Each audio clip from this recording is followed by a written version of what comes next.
Amnesty International has a new target for perceived human rights abuses, and this time it's the construction of the Site C Dam in northern BC.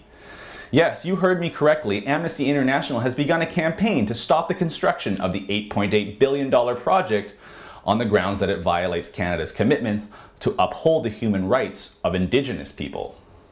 This is despite BC Hydro having years of consultation and making many partnerships with First Nations contractors for construction.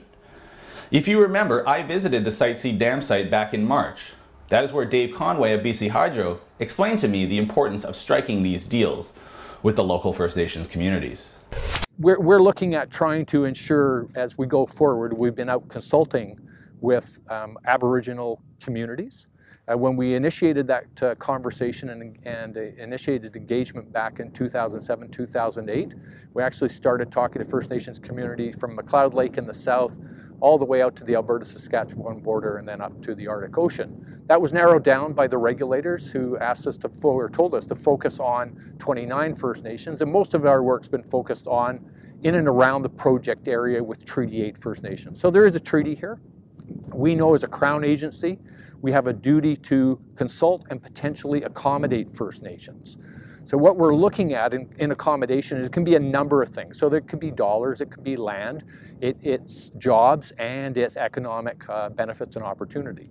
We're looking at ways to involve Aboriginal peoples, to involve First Nations communities in the project, working on the project, supplying the project as a supplier, as a contractor. And there's different ways to do that, and in some cases they're wholly owned companies, Aboriginal companies. In other cases they're joint ventures. So certainly that's a part of what's going on. There's a lot of economic opportunity with this project. We've been out doing business-to-business sessions and job fairs. At our last round of business-to-business sessions, we drew over 700 businesses. And a good portion of those, we did separate Aboriginal business sessions. So a good portion of Aboriginal businesses attended those. And we had over 5,100 people, including Aboriginal peoples, attend the job fairs. So what could be the motivation here? I noticed this campaign by Amnesty International made international news as it was published by The Guardian, a big UK-based publication. Surely Amnesty International believes in climate change and would condemn carbon emissions, right? So why are they opposing one of the two forms of reliable carbon-free energy?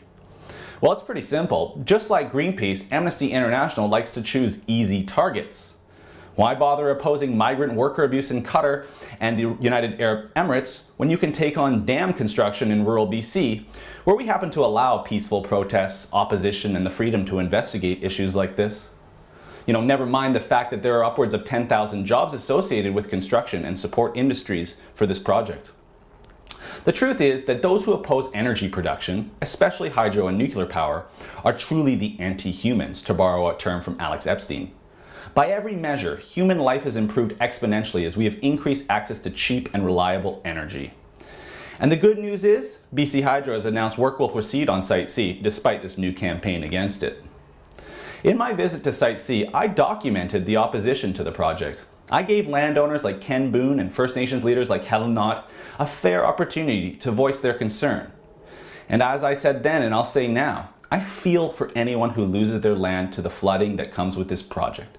But we must always look at the big picture to get the full perspective. In total, 120 properties will be affected, of which only 30 will be affected by flooding or highway realignment, and only 10 families are expected to move. I'm sure these facts certainly wouldn't stop a group like Amnesty International. But what is of most concern is that while I was reading through their press release, I got to the final paragraph, and here is what it says. More than 46,000 people in Canada have already signed an Amnesty International petition against the dam. Amnesty is now encouraging its members worldwide to write to Canadian government officials to urge an immediate halt to construction of the dam so that the human rights of Indigenous peoples will be protected. How about that? Amnesty is actually urging people from around the world to interfere with a project in Canada. They aren't even hiding the fact they think that Canadians alone wouldn't speak up against this project, so they need to appeal to people outside our country who frankly shouldn't be given the time of day regarding something like Site C. But you know what angers me the most? The fact there are significant human rights abuses going on around the world, and yet this is what Amnesty wants to focus on. Not the thousands of migrant workers being abused and sometimes killed working on the World Cup stadiums in Qatar, or even the persecution of minorities in China like Falun Gong or House Christians, all for an illegal live organ trade that is estimated to kill 60,000 to 100,000 people each year. So this is where you come in. If Amnesty International is going to call on people worldwide to interfere in the Site C Dam, I want you to contact them and let them know foreign intervention in our energy projects is not acceptable. You can visit www.amnesty.ca/contact or call the BC Yukon branch at 604-294-5160 and ask them to redirect their resources to actual human rights atrocities around the world, not simply easy targets like the clean energy from Site C. For the Rebel.media, I'm Christopher Wilson.